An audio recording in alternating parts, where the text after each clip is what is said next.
l'histoire du premier centre de culture villageois en Bulgarie. L'église et l'école sont les centres à la base du progrès spirituel, historique et social d'un peuple. Cependant, les villes et les villages bulgares ont le privilège de disposer du foyer de lecture.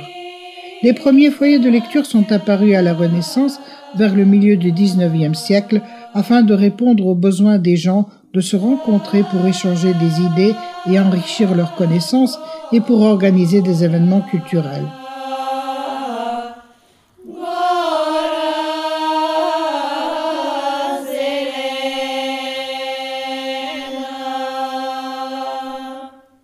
C'est à Smiadovo que fut inauguré le premier foyer de lecture en Bulgarie, en 1860, dans une petite pièce à côté de l'école élémentaire, dans la cour de l'église. L'initiative appartenait au professeur d'école Georgi Popiperkov, qui eut l'idée de ramasser des livres pour créer une bibliothèque dans le village. Après la messe de dimanche, il invitait les villageois à se réunir. Il organisait des séances de lecture en public, d'articles de presse et d'œuvres littéraires.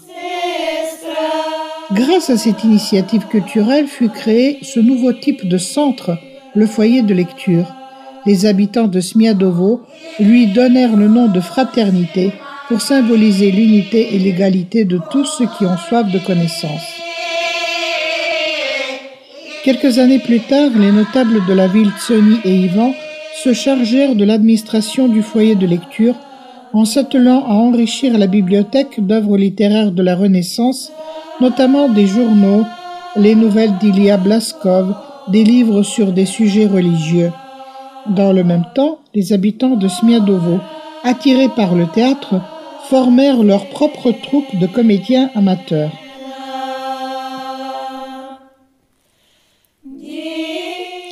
Les habitants vivaient avec beaucoup d'émotion les premiers drames bulgares. Les temps difficiles obligèrent le foyer de lecture d'interrompre ses activités pendant des années, mais celle-ci fut reprise en 1876. Les premières décennies du XXe siècle, des foyers de lecture furent inaugurés dans les villages voisins de Smiadovo. En 1902 à Yankovo, le foyer de lecture Vassilevski, 6 ans plus tard à Kalnovo, le foyer de lecture développement. En 1927 et 1928, les foyers de lecture Conscience à Vesselinovo et Éducation 1928 à Riche. Au début du XXe siècle, les habitants de Smiadovo prirent l'initiative de construire un nouveau bâtiment, plus grand pour leur foyer de lecture, mais la crise d'après-guerre les obligea de la remettre à plus tard.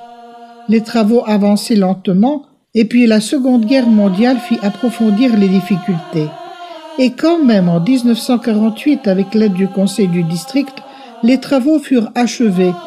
Le nouveau foyer de lecture avait déjà une scène, une salle de 500 places, 2 vestiaires, une bibliothèque, un petit salon, quelques bureaux, une collection de musées et même une école de musique pour les enfants.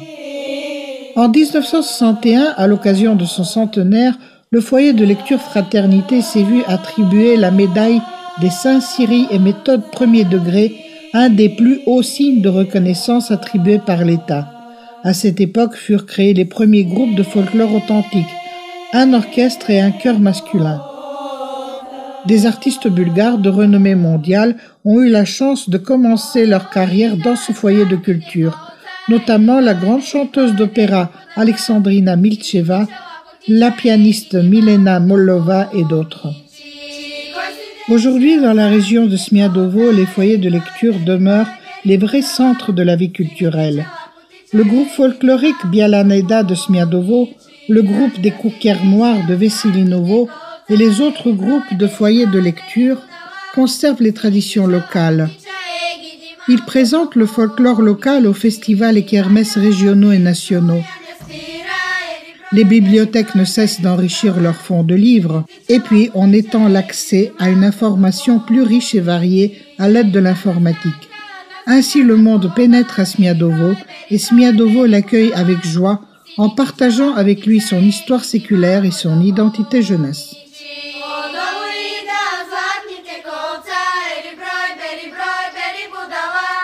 Putića, putića, gidi malko to moj.